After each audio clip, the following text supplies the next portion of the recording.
In yesterday's video, I did a full-blown rant on WhatCulture's top 5 reasons why Roman Reigns versus The Rock is a horrible idea for WrestleMania 37. If you haven't checked out that video, go and give it a look now. It's doing really well. Over 400 views, 60 plus likes, a heap of comments. Just you guys are fantastic. So if you haven't seen that video, go check it out. It's going to make this video make a lot more sense. So yeah, if you didn't see that video, go check it out. Basically, this has turned into like a mini WhatCulture weekend on this channel of sorts, because I did that video yesterday. Today I'm doing like a follow-up video, and this video is really addressing what I'm going to call quote-unquote WhatCulture logic. Hashtag WhatCulture logic. This is something which I've been seeing. I've seen it throughout the past like 10 months. I've been like on wrestling Twitter, in the wrestling community. It's like a way of thinking. And I'll explain like a lot of it now. So basically, WhatCulture logic is this mentality that, for one, the golden era, so 1980s wrestling and the Attitude Era, were not good at all. They're some of the worst eras in wrestling history. And you might be thinking, well, why is that? Or why would anyone think that? Well, in WhatCulture logic, this is how they see it, and I've seen articles saying this. I've seen people in the wrestling community reflect just this. The golden era and the Attitude Era were poor because in-ring action was not up to par. Matches were quite often really short, or if they were longer matches, they were poorer quality. The top stars like Hulk Hogan, Steve Austin, The Rock didn't have like great in-ring abilities. They couldn't carry a 30-minute match with great in-ring psychology and work rate. So as a result, the golden era and the Attitude Era were not good at all. And that's just one example. Now, I mentioned the top stars, and top stars who don't have great work rate aren't really looked highly upon. For example, I mentioned a few names there. Hulk Hogan, he's someone who gets immense hate under WhatCulture logic. And look, I would call this smart logic, but I've seen a lot of people who either would call themselves smarks or would be categorized as smarks not think this way. So I'm not going to call it smart logic. I'm calling this WhatCulture logic, because this is something that I've seen consistently upheld by WhatCulture. It's not just I've seen this once and therefore it's informed my opinion. No. This is a logic I've seen by them numerous times throughout the past couple of months and just in general. So yeah, this logic that The Rock, Hulk Hogan, Steve Austin, Batista, John Cena, Roman Reigns, that these guys were or are undeserving of their positions in WWE/WWF, and that they couldn't wrestle well enough, that they didn't have the conditioning, the work rate, the in-ring psychology, and therefore, when they were top star, it wasn't a good time for WWE. That notion is just ludicrous. Now, in yesterday's video, when I was going over that list as to why Roman Reigns and The Rock is apparently a horrible idea, there are a number of other reasons which WhatCulture mentioned. Now, these ones are not as mutually exclusive as the ones I've just mentioned. The ones I've just mentioned, with the Golden Era and the Attitude Era not being good, and Rock, Reigns, Cena, Hogan, Austin, Batista, etc., those type of guys being poor top stars because they can't wrestle, that's like the main thing with WhatCulture logic, which I wanted to address, which that logic is just inconceivably ridiculous.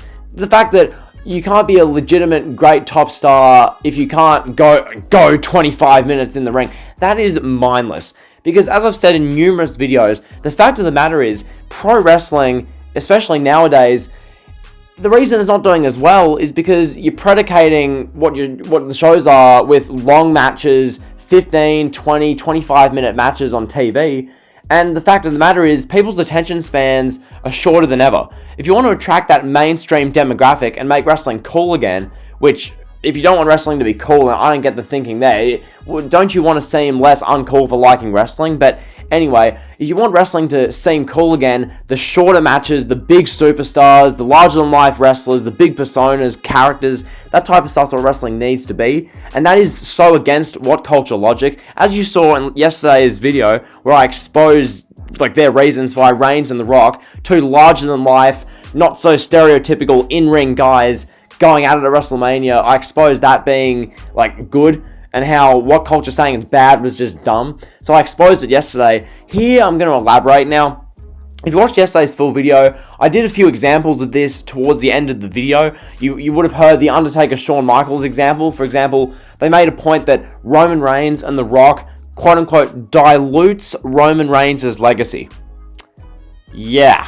So, I made the example yesterday that, saying that's like saying that The Undertaker and Shawn Michaels at WrestleMania 25 and 26 dilutes the legacy of both men, and they should have instead focused upon new rivalries and fresh matchups against up-and-coming deserving talents. Instead of focusing on themselves, Undertaker and Shawn Michaels, they should have been putting over the future of the company. So, for example, forget Undertaker and Shawn Michaels, that dilutes their legacies. We should have gotten The Undertaker versus, I don't know, Kofi Kingston, because Kofi Kingston's a deserving young guy who has great work rate and talent. And we should have seen Shawn Michaels versus John Morrison, because Joe Mo has great in-ring ability and talent, and he can go 22 minutes in the ring, and he's good cardio and conditioning. And forget Undertaker and Shawn Michaels, they're two established guys, they need to be putting over the future. So I made that kind of example yesterday, late in the video, and I was doing some more thinking about this, because it's so ridiculous. That logic is just so baffling.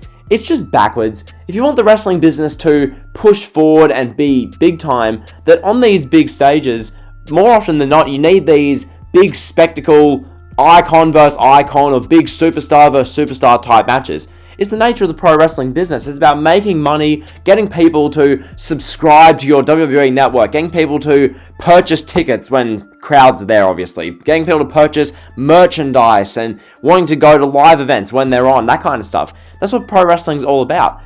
And yes, you have to, put over young talents throughout that, don't get me wrong, but there's a way of doing it that's, normal, and there's a way of doing it that's actually good, such as doing it throughout the calendar year. Then when you get to your big time events, you can either put over someone who's been, worked up and built up for, 6 months to a year or 2 years, or you just have two icons go at it face to face. So, I thought of some more examples based on this WhatCulture logic, which I'll give you now. So, in the article yesterday, they said, Roman Reigns versus The Rock is too predictable.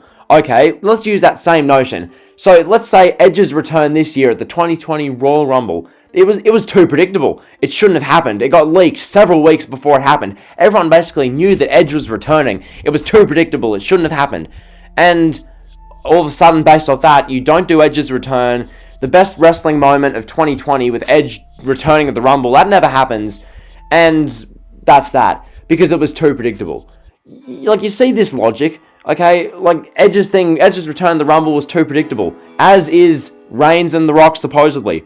But you still do it because the awesome moment, the amazing moment that it can create for fans and, everyone alike. So that's one example. Now to bring up Plana Productions, because, this all ties itself in with the predictability thing, so hopefully you guys are staying with me here. Predictability. Plana Productions has said several weeks ago in his video about The Fiend and Seth Rollins, that The Fiend versus Seth Rollins at Hell in a Cell 2019 was really good because it was unpredictable.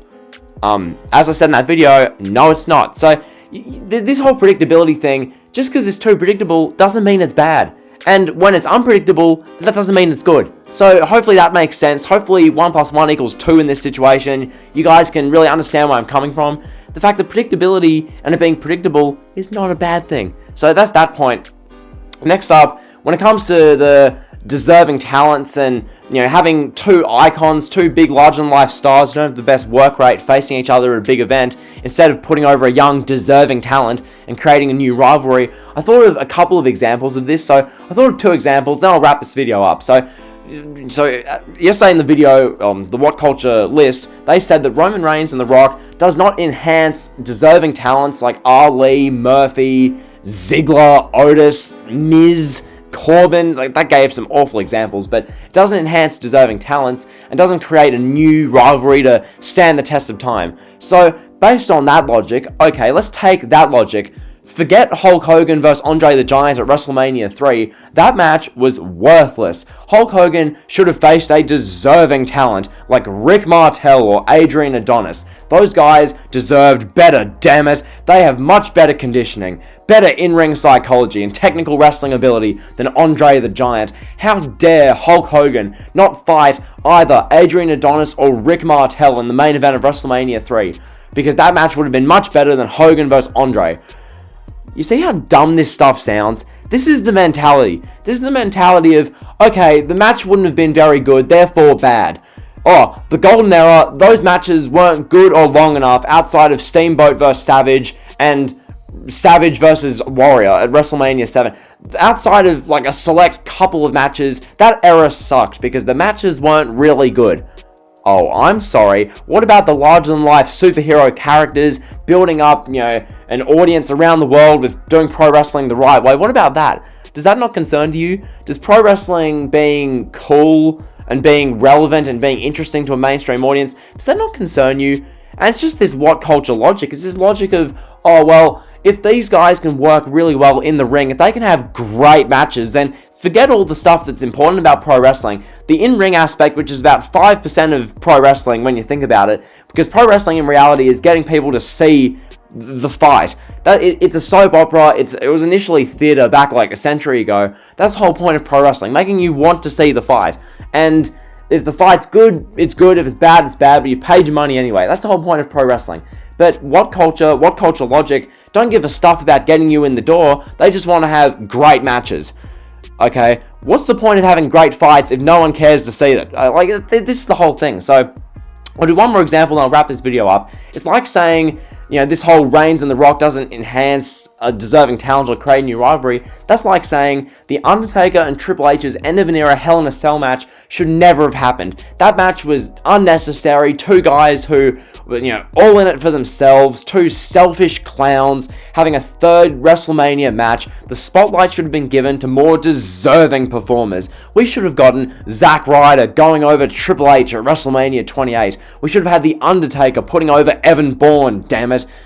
You see how dumb this sounds? This logic is irrational. This logic is nonsensical. It's against everything pro wrestling should be. And if you're someone who believes in this logic, that the Golden Era was bad, that the Attitude Era was bad because the matches weren't good, if you think because guys like Undertaker, Reigns, Rock, Cena, when they have matches against those type of guys, that's bad because the wrestling isn't up to standard, that they can't go 28 minutes with great in-ring work rate. If you're of that mindset, fair enough, but it's just against what pro wrestling became popular on. And as I've said 3 times in this video now, if you don't want pro wrestling to be cool, and you don't want to seem as uncool for liking pro wrestling, you really should be more supportive of things like Reigns versus The Rock. And I know what culture in this situation is very going against the grain. Very few people are against Reigns versus Rock totally. And what culture are the pioneers of this what culture logic. The fact that these two shouldn't wrestle because they can't go in the ring. But the fact of the matter is, in reality, it's just a disappointing logic. So yeah, that's been the video. Hopefully you guys have enjoyed. If you have, sure, like, comment, subscribe, and drill. See ya.